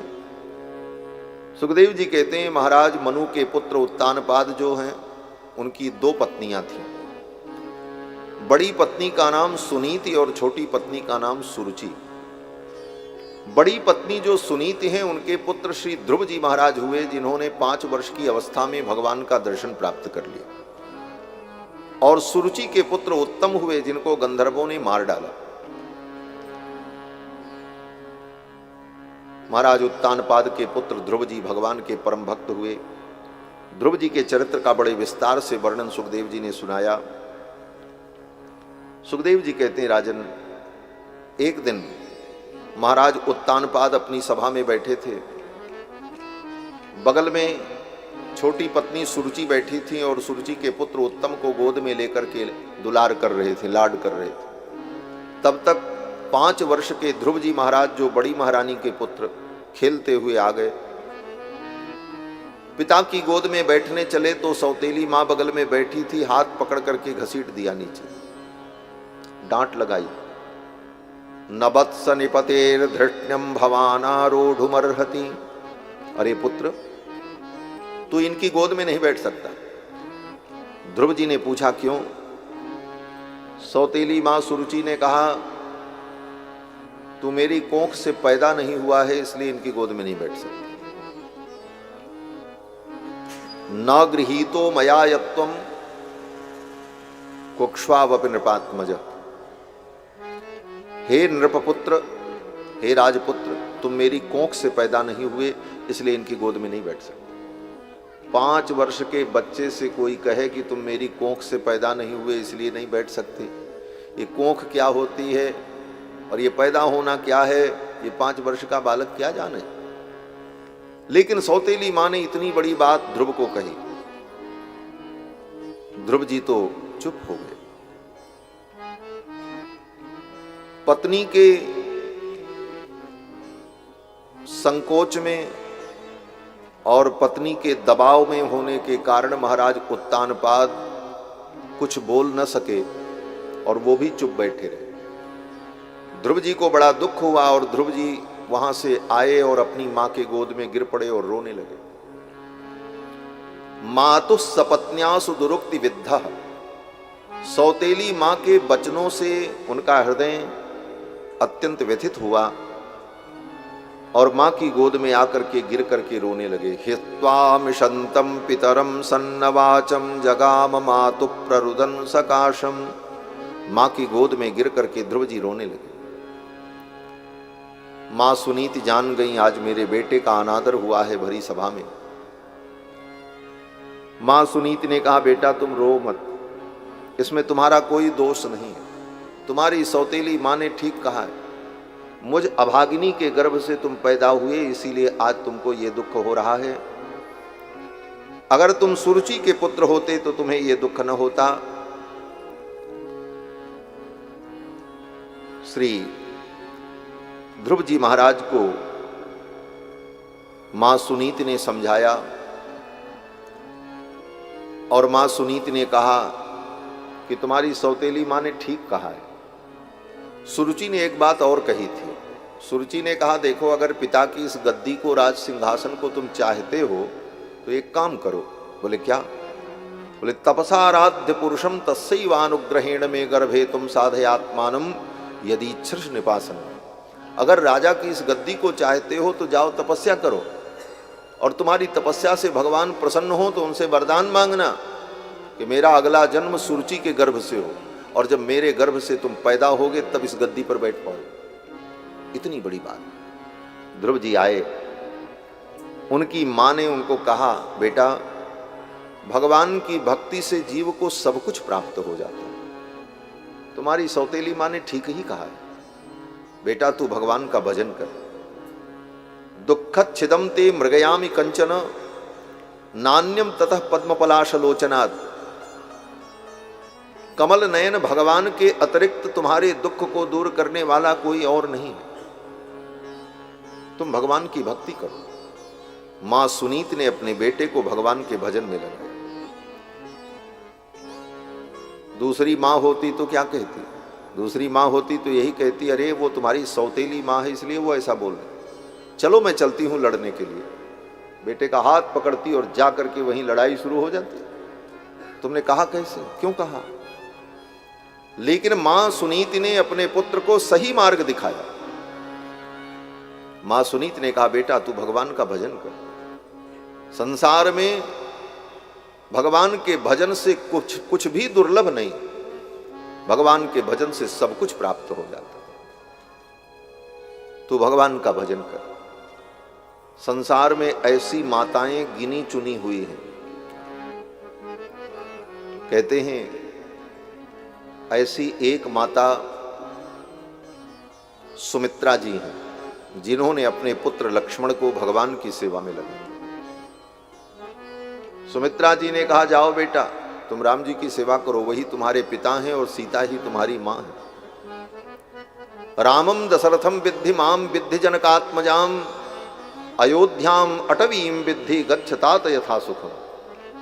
मां सुमित्रा ने यही कहा बेटा राम ही तुम्हारे पिता हैं और सीता ही तुम्हारी मां है और जंगल ही तुम्हारे लिए अयोध्या है, जाओ उनकी सेवा करो। दूसरी मां कयाधु है जिन्होंने अपने पुत्र प्रहलाद को भगवान की भक्ति में लगा दिया। एक मां है जिनका नाम है मदालसा। मां मदालसा ने अपने 4 पुत्रों को भगवान का भक्त बना दिया। मां मदालसा ने संकल्प किया मेरे गर्भ से जो बालक पैदा हो वो दुनिया में फिर किसी मां के गर्भ से पैदा न हो, वो मुक्ति प्राप्त कर ले। मेरा गर्भ अंतिम गर्भ हो, मेरे गर्भ के बाद बालक को संसार में किसी दूसरी मां के गर्भ में जन्म न लेना पड़े। इसलिए मां मदालसा ने अपने सभी पुत्रों को महात्मा बना दिया। महाराज भगवान के भजन में लगा दिया। अपने बच्चे को गोद में लेकर के मदालसा जब लोरी सुनाती थी तो क्या कहती थी? चंदा मामा आरे आवा पारे आवा नहीं सुनाती थी, नदिया किनारे आवा। मां मदालसा ये लोरी सुनाती थी, शुद्धोसी बुद्धोसी निरंजनोसी संसार माया परिवर्जितोसी।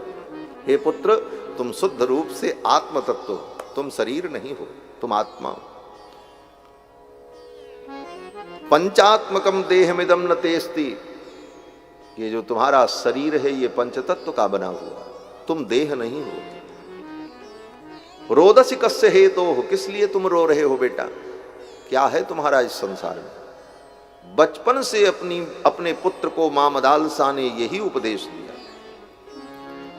शुद्धोसी बुद्धोसी निरंजनोसी संसार माया परिवर्जितोसी संसार निद्राम संसार मायाम त्यज संसार निद्राम त्यज। हे पुत्र, इस संसार की निद्रा को त्यागो। मदालसा वाक्य मुवाच पुत्रम, मदालसा अपने पुत्र को यही सुनाती थी और यही सुना सुना करके मदालसा ने अपने 3 पुत्रों को महात्मा बना दिया। चौथे पुत्र को भी बनाने पर लगी थी। चौथे वाले पुत्र जो थे उनका नाम था अलर्क।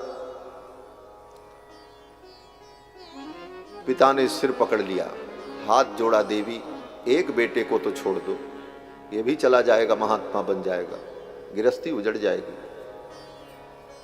पति के कहने पर मां मदालसा ने कहा ठीक है, ये बेटा रहे आपके साथ। लेकिन चिंता बनी रही मदालसा को कि मेरे इस बेटे का उद्धार कैसे होगा, ये कहीं माया के पचड़े में पड़ा तो संसार में जन्म लेकर भटकेगा। तो मां मदालसा ने एक पत्र लिखा और उस पत्र में यही ज्ञान लिख करके और एक अंगूठी में बंद करके अपने पुत्र अलर्क को पहना दिया और कहा बेटा ये अंगूठी सदा पहने रहना, और जब तुम्हारे जीवन में कोई बहुत बड़ा संकट आए और सारे मार्ग बंद हो जाएं और तुम्हें समझ में ना आए कि मुझे क्या करना है, उस दिन ये अंगूठी खोल करके पत्र पढ़ लेना और जो लिखा है वो तुम अपने जीवन में अपना लेना। अलर्क ने कहा ठीक। बहुत दिन बीत गया, अलर्क के भी पुत्र हो गए, संतान हुई, घर गृहस्थी में रम गए। मां मदालसा ने देखा इस मेरे बेटे को वैराग्य नहीं हो रहा है, अभी ये संसार में उलझता जा रहा है। अंत में मां मदालसा ने अपने भाई से कहा कि मेरे बेटे के राज्य के ऊपर आक्रमण कर दो। भाई ने कहा रे मेरा भांजा है, अपने भांजे के राज्य पर मैं आक्रमण करूं? भांजा पूज्य होता है, वंदनीय होता है। मां मदालसा ने कहा मैं तुम्हारी बहन हूं, मैं जो कहती हूं वो करो। बहन की बात तो माननी थी। अपने भाई से ही अपने पुत्र के राज्य पर आक्रमण करा दिया।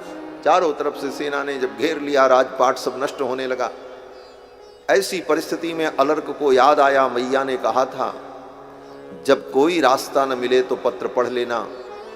अलर्क ने जब वो अंगूठी खोली और पत्र पढ़ा तो उसमें लिखा था यही। क्या लिखा था? नैवास्य तुम रोदसी कस्य हेतो हो।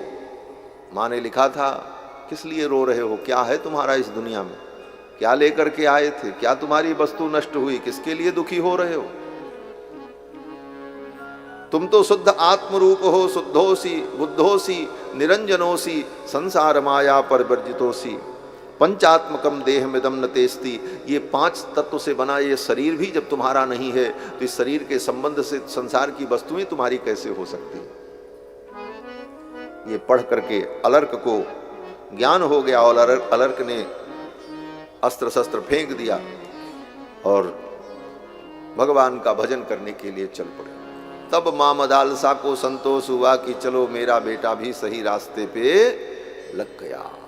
ऐसी मां इस धरती पर बहुत कम होती, गिनी चुनी होती महाराज, जो अपने पुत्र को भगवान की भक्ति में लगा दे। नहीं तो महाराज स्थिति तो ये है कि बेटा चोर हो जाए वो ठीक है, लेकिन महात्मा न बने। हाँ। एक बार की सच्ची घटना बताएं। सन 1990 की बात है। हमारे पूज्य स्वामी जी महाराज अयोध्यानाथ मंदिर के पूज्य स्वामी जी महाराज, उनके साथ हम लोग मुजफ्फरपुर गए, बिहार में। स्वामी जी गांव में गए, जहाँ ठहरे थे वहाँ ऐसे सत्संग होता था शाम को। हम लोग विद्यार्थी थे, 14-15 वर्ष की अवस्था थी। स्वामी जी के साथ हम लोग सत्संग में बैठे, तो स्वामी जी पहले हम लोगों से बुलवाते थे, चलो कुछ देर तुम कथा सुनाओ फिर हम सुनाएंगे। अभ्यास कराते थे, बैठा करके बुलवाते थे, जिससे डर खुल जाए, समाज में बोलने का अभ्यास बने। वहीं पर एक मैया रोज आती थी कथा सुनने के लिए। उसका बेटा शराब पीता था, और शराब पी करके जब घर में आवे तो अपनी माँ को मारता था, लड़ाई करता था। माँ बड़ी परेशान आई और महाराज जी से कहने लगी, स्वामी जी से, महाराज बेटा बड़ा दुष्ट है, शराब पीता है और आने के बाद घर में मारता है, लड़ाई झगड़ा करता, मैं क्या करूं? आप आशीर्वाद दो, हमारा दुख दूर हो।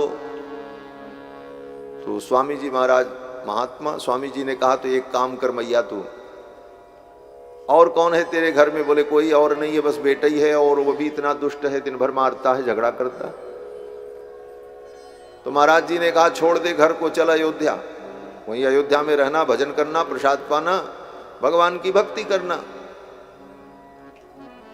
उस बेटे के साथ रहोगी तो बेटा तुमको मारेगा, इससे अच्छा है अयोध्या चलो, राम राम करना, वहीं भजन करना, परम कल्याण तुम्हारा होगा। महाराज इतना सुनते ही वो जो रो रही थी बुढ़िया, वो हंसने लगी। बोले महाराज कहाँ अयोध्या जाएंगे, हमारा बेटा है तब ना हमको मारता है, जिसको नहीं है उसको कौन मारेगा, उसको इसी में संतोष था। ये संसार का ज्ञान है। वो कहने लगी हमारे बेटा है तब ना हमको मारता है, जिसके नहीं है उसको कहां से मारे। उसी में गुण देख लिया, उसी को अच्छा समझ। तो ये संसार की माया बड़ी विचित्र है महाराज। श्री देवहूति सुनीति अपने पुत्र ध्रुव को कहती हैं, बेटा तू भगवान का भजन कर, भगवान के भजन से तेरा कल्याण होगा। तो ध्रुव जी ने कहा, मैया तू भी मेरे साथ चल, माँ बेटा दोनों मिलकर के भगवान का भजन करेंगे, तुम्हें भी भगवान का दर्शन होगा, हमें भी भगवान का दर्शन होगा। तुम भी यहाँ दुखी रहती हो, पिताजी पूछते नहीं, अनादर करते हैं। तो माँ सुनीत ने कहा, बेटा तुम भजन करने जाओ, तुम्हें भगवान के दर्शन की जरूरत है, मुझे भगवान के दर्शन की जरूरत नहीं है। ध्रुव जी ने कहा क्यों? माँ सुनीत ने कहा, मुझे भगवान का दर्शन हो गया, मुझे भगवान मिल गए, तुम जाओ भगवान का दर्शन करो और भगवान को प्राप्त करो, मुझे तो भगवान मिल चुके हैं और मैंने भगवान का दर्शन कर लिया है। ध्रुव जी ने कहा, कौन है आपके भगवान, कब आपने भगवान का दर्शन किया? तो मां सुनीत ने कहा, बेटा तुम्हारे पिताजी जो है ना, वही तो मेरे भगवान हैं। ये नारी का धर्म। पुत्र को वन में भेज रही हैं, लेकिन अपने धर्म का पालन करती हुई सुनीत कहती हैं, बेटा तुम्हारे जो पिता हैं वही तो मेरे भगवान हैं, और वो मुझे प्राप्त हो चुके हैं, मैं उनके चरणों को छोड़ करके कहीं जाने वाली नहीं हूं। तुम जाओ और जाकर के तप करो और भगवान का दर्शन प्राप्त करो। ये भारतीय संस्कृति है। पुत्र से बढ़कर पति की निष्ठा, ये नारी का धर्म।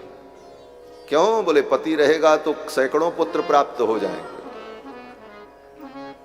पुत्र और पति के विकल्प में स्त्री के लिए पति ही सर्वश्रेष्ठ है, पुत्र उसके सामने गौड़ है।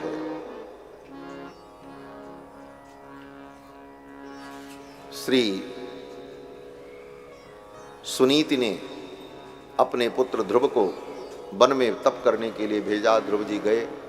5 वर्ष के ध्रुव जी जब चले तो रास्ते में नारद जी आ गए। नारद जी को भगवान ने ही भेजा, जाओ जाकर के मेरे ध्रुव को। श्री राम जय राम जय जय राम, श्री राम जय राम जय जय, श्री राम जय राम जय जय राम,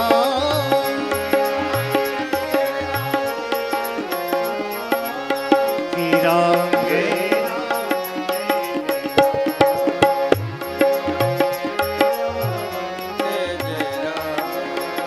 राम जय राम जय जय राम,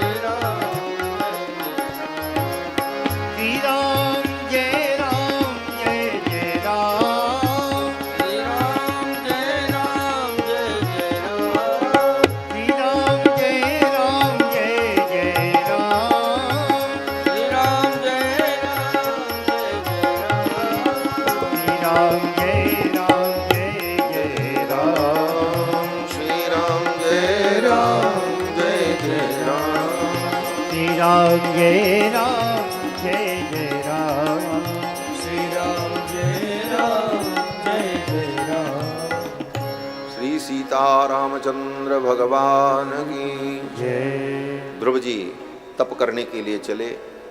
भगवान ने कृपा करके देवर्षि नारद को भेजा कि जाओ जाकर के मेरे पुत्र का मार्गदर्शन करो, ध्रुव का मार्गदर्शन करो। नारद जी आए और नारद जी ने ध्रुव जी को मंत्र दीक्षा दी, विधि बताई, द्वादशाक्षर मंत्र का उपदेश किया। ओम नमो भगवते आगे वासुदेवाय, इस मंत्र का उपदेश किया और विधि बताई। बोले बेटा जमुना के तट पर मधुबन में जाकर के इस मंत्र का जप करो। ध्रुव जी मधुबन में आए। मधुबन माने वृंदावन, वृंदावन का ही नाम है मधुबन। जमुना में स्नान किया और जमुना की बालू से भगवान की मूर्ति बनाई और ध्रुव जी ने पूजन किया। कंद मूल फल इत्यादि भगवान को समर्पित करके प्रसाद रूप में ग्रहण किया और मंत्र का जप करने लगे। मंत्र के जप में इतनी निष्ठा हुई ध्रुव जी की कि 3 दिन 3 रात्रि तक लगातार मंत्र का जप करते रहे। त्रिरात्रांते कपित्थ बदरासन, 3 दिन 3 रात्रि तक लगातार मंत्र का जप करते रहे। 1 महीना बीत गया। 3 दिन में 1 दिन कंदमूल फल इत्यादि ले लेते, पानी पी लेते, फिर मंत्र का जप करते। 1 महीना बीता। दूसरे महीने में 6 दिन तक मंत्र का जप करते रहे। तीसरे महीने में 9 दिन, चौथे महीने में 12 दिन तक लगातार मंत्र का जप। और जब 5वां महीना आया तो पंचमे मास्यनुप्राप्ते जितश्वासो नृपात्मजः, 5वें महीने में ध्रुव जी ने अपनी श्वास को भी जीत लिया। 5 वर्ष के बालक ध्रुव को 5 महीने में अखंड समाधि लग गई और वो भी एक पैर पर खड़े होकर। ध्यायन् ब्रह्म पदैकेन तस्थौ स्थाणुरिवाचलः, एक पैर पर खड़े होकर के ध्रुव जी समाधिस्थ हो गए। सर्वतो मन आकृष्य, सब तरफ से अपने मन को हटाकर भगवान गोविंद के चरणों में लगाया। परिणाम बोले भगवान को प्रकट होना पड़ा। भगवान मधुबन में ध्रुव का दर्शन करने के लिए आए। मैत्रेय जी कहते हैं कि भगवान ध्रुव को दर्शन देने नहीं आए। बोले तब? बोले सहस्र शीर्षापि ततो गरुत्मता मधोर बनम भृत्य दृदृक्षयागतः। मधुबन में भगवान अपने भक्त ध्रुव का दर्शन करने के लिए आए। ऐसा भक्त 5 महीने में इतनी कठिन तपस्या की, ऐसे भक्त का तो मैं दर्शन करूं। और भगवान जब ध्रुव के सामने आए तो ध्रुव जी आंख बंद करके हाथ जोड़ करके अपने हृदय के अंदर भगवान का दर्शन कर रहे थे। हृत पद्म कोशे स्फुरितम तडित प्रभम, ध्रुव जी के हृदय में ही भगवान का दिव्य स्वरूप प्रकाशित हो रहा था। आंखें बंद थीं और ध्रुव जी अपने अंतर चक्षुओं के द्वारा अपने हृदय में ही भगवान का दिव्य दर्शन कर रहे थे। भगवान सामने आकर के खड़े हो गए, शंख चक्र गदा पद्म धारण किए हुए, और ध्रुव जी अभी देख ही नहीं रहे। ध्रुव जी की आंखें बंद हैं, वो तो अपने हृदय में ही भगवान को देख रहे थे। तब भगवान ने विचार किया, इसके हृदय में मेरी जो झांकी है, मेरा जो स्वरूप है वो तिरोहित हो जाए तो इसकी समाधि टूट जाए। और भगवान ने क्या किया? बोले भगवान ने संकल्प किया। भगवान के संकल्प करते ही ध्रुव के हृदय में जो भगवान का स्वरूप प्रकाशित हो रहा था अचानक गायब। तिरोहितम सहसैवोपलक्ष्य, अचानक वो रूप जब तिरोहित हुआ तो ध्रुव जी को बड़ी व्याकुलता हुई कि ये मेरा ध्यान क्यों टूट गया।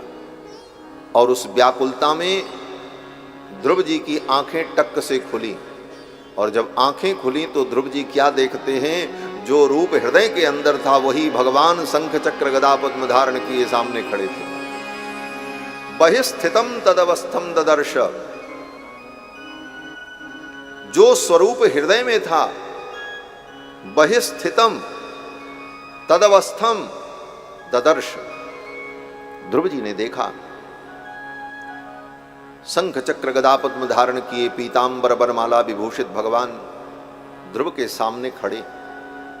अद्भुत स्वरूप भगवान का, करोड़ों करोड़ों ब्रह्मांड के स्वामित्व को सूचित करने वाला किरीट मुकुट भगवान के मस्तक पर शोभा को प्राप्त हो रहा था। दिव्य गभुआरी अलकावली, कानों में मकराकृत कुंडल, अष्टमी के चंद्रमा के समान भगवान का सुंदर ललाट, ललाट पर ऊर्ध्वपुंड की रेखा, दिव्य कमानदार भगवान की भौहें, नासिका के मूल से लेकर के कान के मूल पर्यंत भगवान के लोलेक्षण दिव्य नेत्र, ऐसे नेत्र जो बिना काजल के ही कजरारे हैं, अरुणारे हैं। दया और करुणा से परिपूरित नेत्र भगवान के जो नासिका के मूल से लेकर के कान के मूल पर्यंत कर्णांत लोलेक्षणम, दिव्य भगवान की सुंदर समुन्नत नासिका, सुखतुंड के समान भगवान के सुंदर कपोल, सुचिक्कन कपोल, गदरीले अंगूर के समान काश्मीरी सेब की सुषमा को भी लज्जित करने वाले भगवान के सुंदर कपोल, सुमधुर भगवान के अधर, मुख के मध्य में जो जिह्वा है, जपा कुसुम की पंखुड़ी के समान सुंदर भगवान की जिह्वा, दिव्य दंत पंक्ति, कानों में मकराकृत कुंडल, शंख के समान भगवान की सुंदर ग्रीवा, गले में कौस्तुभ मणि, मणिमाला, मोहन माला, मटर माला, सोने की सतलड़ी, हीरे की पचलड़ी, अनेक प्रकार के आभूषणों से अलंकृत भगवान का वक्षस्थल, कंधे पर सुंदर शुभ्र वेदमय यज्ञोपवीत, ऊपर की भुजाओं में शंख चक्र, नीचे की भुजाओं में गदा पद्म, कमर में लिपटा हुआ भगवान का तडित विनिंदक पीतांबर, आकाशीय विद्युत की चमक को भी लज्जित करने वाला भगवान का दिव्य पीतांबर, कमर में कसी हुई करधनी, करधनी की क्षुद्र घंटिकाओं से सामवेद के मंत्र प्रकट हो रहे हैं। ऐसी भगवान की दिव्य झांकी, भगवान के सुंदर चरणारविंद, जिन चरणारविंदों के रज की प्राप्ति के लिए बड़े बड़े योगी अमलात्मा महात्मा लोग जन्म जन्म तक साधन करते हैं, ऐसे भगवान के दिव्य चरणारविंद, नख से लेकर सिख पर्यंत, सिख से लेकर नख पर्यंत भगवान के रूप को देख करके ध्रुव जी महाराज भाव विभोर हो गए। अखिल कोटि ब्रह्मांड नायक, श्वेतर समस्त वस्तु विलक्षण, सौशील्य वात्सल्यादि अनंत गुण गंभीर भगवान मेरे सम्मुख खड़े हैं, मैं इनकी क्या स्तुति करूं। ध्रुव जी स्तुति नहीं कर पा रहे थे। कारण बोले 5 वर्ष के, अभी तो विद्यालय गए भी नहीं, लिखने पढ़ने की तो बात छोड़ो, अक्षर ज्ञान भी नहीं था ध्रुव जी को। गुरु जी ने तो मंत्र सुना दिया था, सुन करके याद कर लिया था, तो कौन सी स्तुति करें। ध्रुव जी को न कोई स्तुति बनाने की क्षमता थी, न पहले से कोई स्तुति याद थी। ध्रुव जी सोचने लगे, मैं भगवान की स्तुति कैसे करूं। ध्रुव के मन के भाव को भगवान जान गए। कृतांजलिम ब्रह्ममयेन कंबुना पस्पर्श बालम कृपया कपोले, हाथ जोड़ करके ध्रुव जी खड़े थे। भगवान ध्रुव के हृदय के भाव को समझ गए और भगवान अपने हाथ में जो शंख लिए हुए, उसी शंख को ध्रुव के गाल पर ऐसे छुआ दिया। कृतांजलिम ब्रह्ममयेन कंबुना पस्पर्श बालम कृपया कपोले, कृपा पूर्वक भगवान नारायण ने अपने कंब को, शंख को ध्रुव के गाल पर ज्यों ही सटाया, और किधर से सटाया, शंख का जो हिस्सा मुख में लगा करके शंख बजाया जाता है, उस हिस्से को ध्रुव के गाल पर सटाया। परिणाम सुखदेव जी कहते हैं, राजन सवई तदैव प्रतिपादिताम गिरम दैवीम परिज्ञात परात्म निर्णय। ज्यों ही भगवान ने अपने शंख को ध्रुव के गाल में सटाया, चारों वेद 6 शास्त्र समस्त विद्याएं उसी समय ध्रुव के अंदर प्रकट हो गई। पढ़ना नहीं पड़ा, न विद्यालय गए, न कागज न कलम की जरूरत पड़ी, केवल भगवान के शंख के स्पर्श से, शंख के स्पर्श से ध्रुव के अंदर समस्त विद्याएं प्रकट हो गई। क्यों? बोले विद्या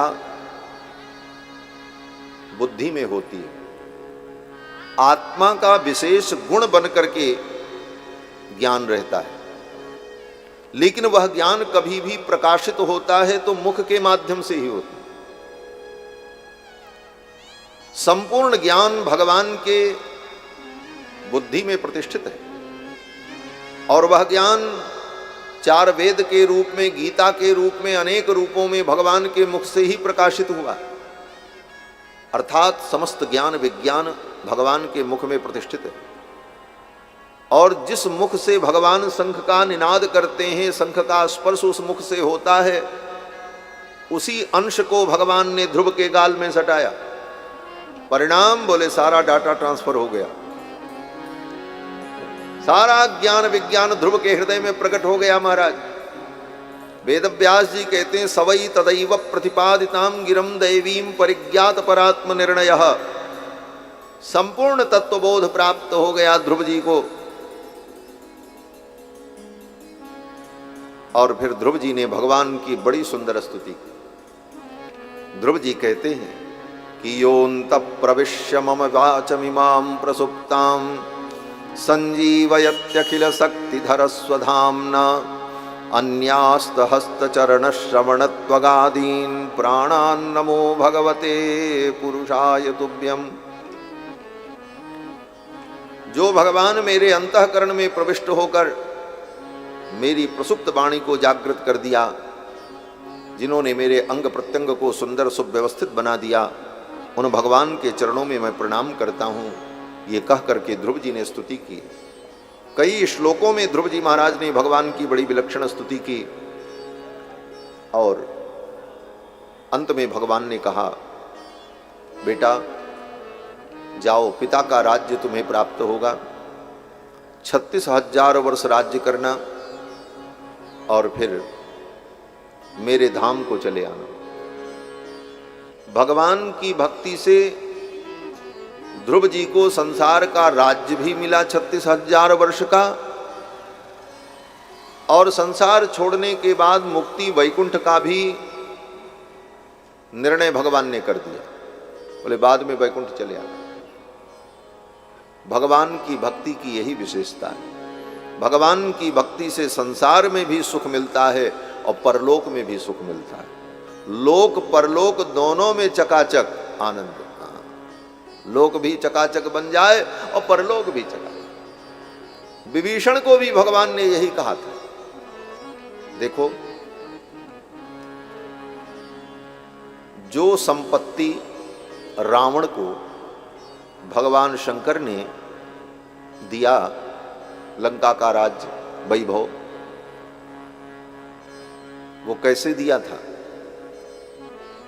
बोले रावण ने अपना एक एक सिर काट करके भगवान शंकर के चरणों में चढ़ाया था।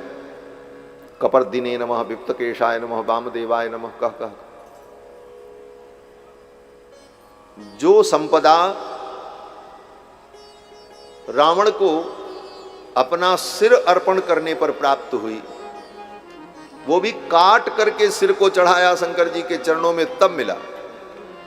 और वह संपदा विभीषण को केवल चरणों में सिर झुकाने मात्र से राम जी ने दे दिया, लंका का राज्य। विभीषण को सिर नहीं काटना पड़ा, विभीषण जी ने राम जी के चरणों में केवल सिर झुकाया।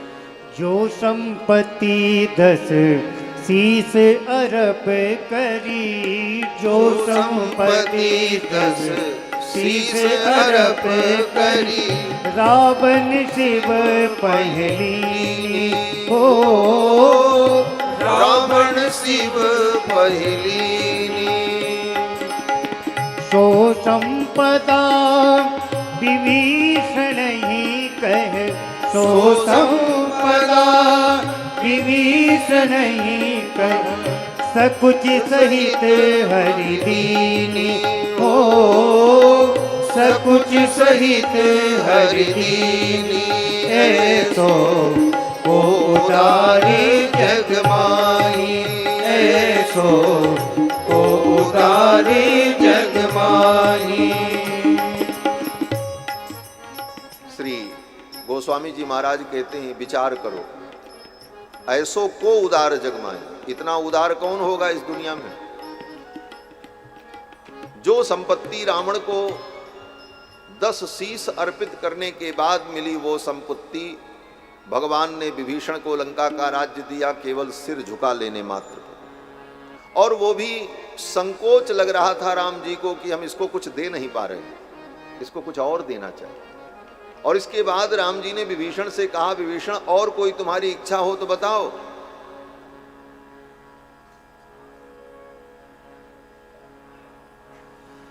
विभीषण ने कहा, महाराज अब कोई इच्छा नहीं है। राम जी ने कहा, जाओ एक कल्प राज्य करो, करहु कल्प भरि राज तुम, मम सुमिरऊ मन माहि, पुनि मम धाम पाइयो जहां संत सब जाएं। एक कल्प तक राज्य करो और फिर मेरे धाम को प्राप्त कर लेना जहां सब संत जाते हैं।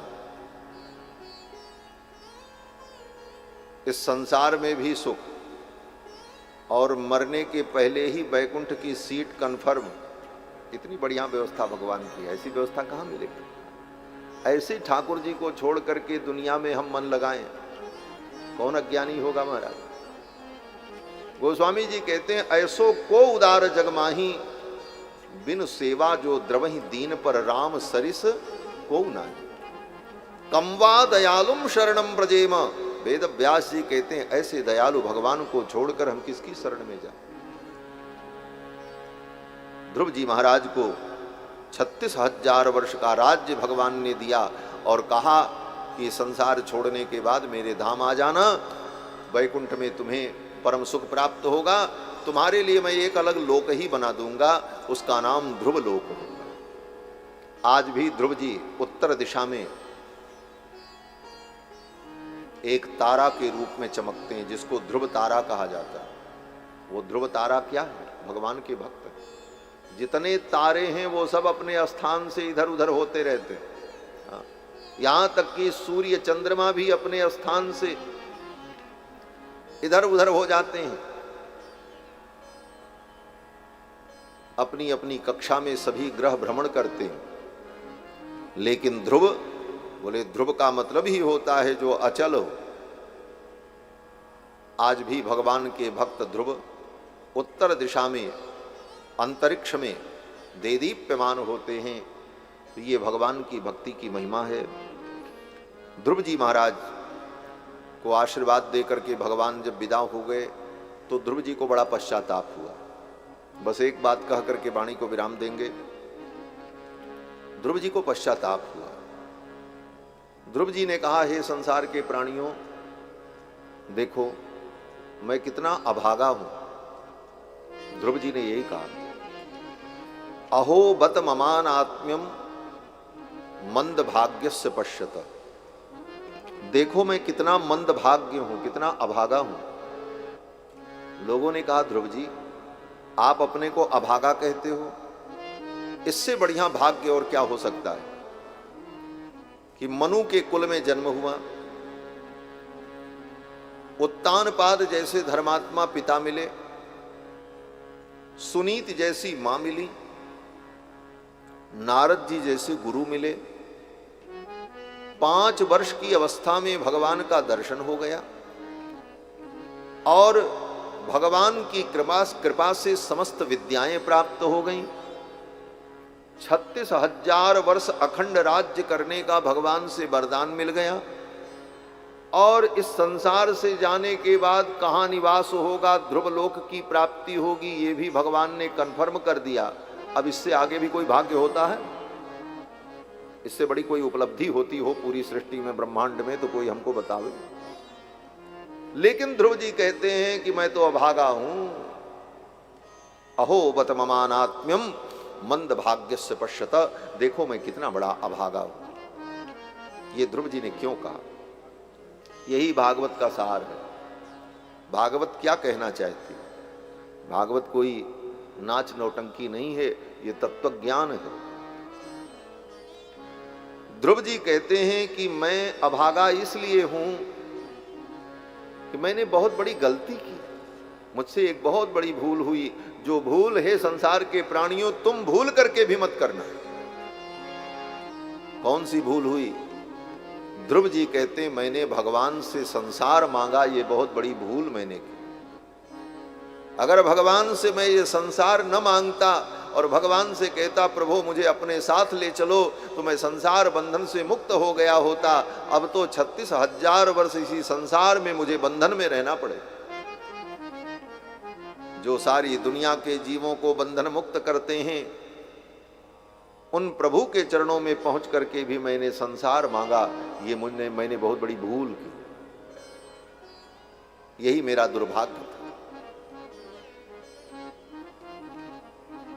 यही भागवत का सार है। भागवत ये कहती है भगवान की भक्ति करो, लेकिन भगवान से संसार मत मांगो। क्यों? बोले ये संसार मिलेगा छूट जाएगा। संसार में जो कुछ मिलेगा वो सब छूटेगा, कुछ तुम्हारा नहीं रहेगा। तो भगवान को प्रसन्न करके उनसे संसार मांगने का फायदा क्या हुआ? विचार तो ये करना है। हाँ, मांगना है तो भगवान से भगवान को ही मांग लो। भगवान से भगवान को मांगना, यही सर्वोत्तम भक्ति कही गई है शास्त्र में। माधवांघ्रित द्वयोपायो माधवांघ्रि प्रयोजनम। भगवान के चरणारविंद ही साधन है और भगवान के चरणारविंद ही साध्य है। साधन साध्य दोनों भगवान है। भगवान से भगवान को ही मांगना। स्वयंभू मनु और शत्रुपा ने नैमिषारण्य में जाकर के तप किया तो भगवान प्रसन्न हुए। भगवान ने कहा मांगो, मांग मांग बर भई नभ बानी। तो मनु और शत्रुपा ने भगवान से क्या मांगा? भगवान से नहीं मांगा, भगवान को मांगा। बस इतना ही अंतर है। हम भगवान से मांगने लग जाते हैं, लेकिन भगवान से मांगने की अपेक्षा भगवान को मांगना ज्यादा अच्छा है। क्यों? बोले भगवान मिल जाएंगे तो क्या बाकी रहेगा? भगवान तुम्हारे अपने हो जाएं तो फिर कुछ भी तुम्हारे लिए अप्राप्य नहीं है, तुम परम आनंद में रहोगे। लेकिन जीव भगवान को छोड़कर भगवान के अतिरिक्त चीजों की कामना करता है। भगवान कहते हैं मैं मुझे मांग लो। स्वयंभू मनु ने भगवान से भगवान को मांग लिया। स्वयंभू मनु ने कहा महाराज हमको और कुछ नहीं चाहिए। भगवान जान गए कि मनु जी हमको मांगना चाहते, तो भगवान ने कहा राजन जो तुम्हें मांगना है मांग लो। तो स्वयंभू मनु ने कहा चाहूं तुम ही समान सुत प्रभुसन कवन दुराव। हे प्रभु मुझे आपके समान बेटा चाहिए। बोले बेटा तो मांगा। बोले मांगा क्या? विचार करो। स्वयंभू मनु ने कहा आपके समान बेटा चाहिए। भगवान के समान बेटा होता ही नहीं है। क्यों? बोले भगवान के समान भगवान ही होते हैं, दूसरा कोई हो ही नहीं सकता। इसलिए भगवान को कहना पड़ा आप सरिस खोजऊं कह जाई, नृपतव तनय होब मैं आई। मैं अपने समान ढूंढने कहाँ जाऊं, मैं ही आपका बेटा बन करके आऊंगा, क्योंकि मेरे समान और कोई नहीं हो सकता। भगवान सब कुछ कर सकते हैं, लेकिन भगवान से कोई कहे कि आप अपने समान कोई भगवान ले आओ, भगवान कहेंगे ये नहीं हो सकता। क्यों? बोले भगवान दो होते ही नहीं, भगवान तो एकमेवाद्वितीयम, भगवान एक हैं और अद्वितीय हैं। तो स्वयंभू मनु ने भगवान से भगवान को मांगा। भगवान को मांग लो सब कुछ प्राप्त हो जाएगा। ध्रुव जी महाराज को पश्चाताप हुआ कि मैंने भूल कर दी, मुझे भगवान को ही मांग लेना चाहिए था, लेकिन मैंने भगवान से राज्य मांगा, इसलिए भगवान ने राज्य तो दे दिया लेकिन भगवान चले गए। अब 36,000 वर्ष मुझे इसी संसार में रह करके दुख भोगना पड़ेगा। तो ये भागवत निष्काम भक्ति का उपदेश करने वाला ग्रंथ है। इस ग्रंथ में पग पग पर प्रसंग प्रसंग में यही उपदेश है कि भगवान की भक्ति निष्काम भाव से करो, अपने कर्तव्य को समझकर करो, आत्म कल्याण के लिए करो, मोक्ष की प्राप्ति के लिए करो, भगवत प्राप्ति के लिए करो। ईंटा पत्थर कंकर पत्थर बटोरने के लिए भगवान की भक्ति नहीं की जा सकती। ये तो वही बात हुई कि सोना देकर के मट्टी बटोरना। भगवान जैसे तत्व को पाकर संसार की नश्वर वस्तुओं की कामना करना ये अज्ञान है। इस अज्ञान से हम ऊपर उठें, यही भागवत का उपदेश है। ज्ञान विज्ञान भक्त्यंग चतुष्टय परम वचः माया मर्दन दक्षम च विद्य भागवतम च तत्। भागवत यही है जो माया का मर्दन कर दे और इस अज्ञान से हमें निवृत्त कर दे, इसी का नाम भागवत है। तो आगे की चर्चा अब कल करेंगे। बस आज इतना ही, 7:45 बज गए हैं। अब भागवत जी की आरती और कल की कथा में भगवान श्री कृष्ण का जन्म महोत्सव होगा। चतुर्थ दिवस है, चतुर्थे कृष्ण जन्मनी। चौथे दिन की कथा में कृष्ण भगवान का जन्म होता है, ये वृत्तांत है। तो कल की कथा में हम लोग बड़े धूमधाम से भगवान श्री कृष्ण का जन्म महोत्सव मनाएंगे। आप सब लोग अपनी तैयारी करके आएंगे पूरा समय लेकर के, क्योंकि भगवान का जन्म तो रात्रि के 12 बजे हुआ था, तो कल 12 बजे तक कथा चलेगी। हमारे जजमान घबरा गए कि सही में कह रहे हैं महाराज, अरे 12 बजे जन्म हुआ था, लेकिन हाँ जन्म के दिन थोड़ा विलंब हो सकता है। कल हो सकता है 8:30 बजे तक कथा चले, कुछ बढ़ जाए। 12 बजे मत समझिएगा, नहीं तो पहले से घबरा जाएं कि 12 बजे तक स्वामी जी कथा सुनाएंगे। हमको तो सुनाने में कोई दिक्कत नहीं, लोग बैठे तो हम सुनाते रहें, ऐसे भी 2-4 घंटा और चले। लेकिन लोगों का अपना भी कार्य है और व्यवस्थाएं हैं। तो आज बस इतना ही। आइए भागवत जी की आरती करते हैं, फिर आज की कथा का विश्राम। श्री सीतारामचंद्र भगवान की जय, श्री कृष्णचंद्र भगवान की जय, श्री भागवत भगवान की जय। जय जय सीताराम। जय जय राधा रमण गिरधारी, गिरधारी श्याम बनवारी। जय राधा रमण गिरधारी, गिरधारी श्याम बनवारी। गिरधारी श्याम बनवारी, गिरधारी श्याम बनवारी। ओ गिरधारी श्याम बनवारी। गिरधारी श्याम बनवारी। जय जय राधा रमण गिरधारी, गिरधारी श्याम बनवारी। जय राधा रमण गिरधारी, गिरधारी श्याम बनवारी। ओ गिरधारी श्याम बनवारी। गिरधारी श्याम बनवारी।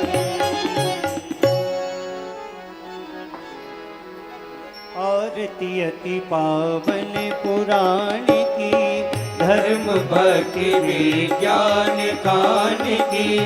महापुराण भागवत निर्मल, सुख मुख विदलित निगम कल्प फल।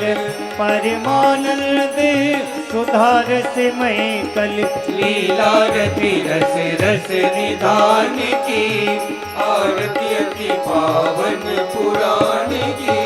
कलिमल मथन त्रिताप निवारणी, जन्म मृत्यु में भव भय हारणी। सेवत सतत सकल सुख कारणी।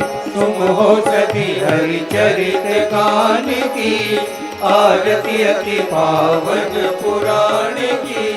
विषय विलास विमोह विनाशनी, विमल विराग विवेक विकासनी। भगवत तत्व रहस्य प्रकाशनी। परम ज्योति परमात्म ज्ञान की। आरती अति पावन पुराण की।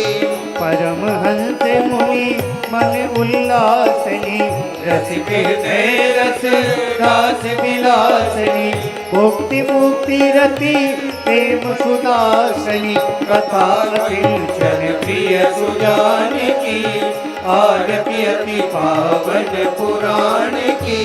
धर्म भक्ति विज्ञान खान की, धर्म भक्ति विज्ञान खान की। आरार्तिक्यं समर्पयामि जलेन शीतलीकरणम् आरार्तिक्यग्रहणं पुष्पैः देवाभिवन्दनम्। हरि ओम। यद्येन यज्ञमयजन्त देवास्तानि धर्माणि प्रथमान्यासन्ना तेह नाकं महिमानः सजन्त यत्र पूर्वे साध्याः सन्ति देवाः। ॐ कृष्णाय वासुदेवाय हरये परमात्मने प्रणतक्लेशनाशाय गोविन्दाय नमो नमः। मन्त्रपुष्पाञ्जलिं समर्पयामि श्रीपुराणपुरुषोत्तमाय नमः श्रीकृष्णचन्द्राय नमः। बोले वृंदावन बिहारी लाल की, श्री कृष्णचंद्र भगवान की, श्री अयोध्यानाथ भगवान की, श्रीमद्भागवत ज्ञान महायज्ञ की, सत्य सनातन वैदिक धर्म की, अखंड भारत वर्ष की, श्री भाष्यकार रामानुज स्वामी जी महाराज की, श्रीमद् जगत गुरु स्वामी जी महाराज की जय जय श्री राधे श्याम।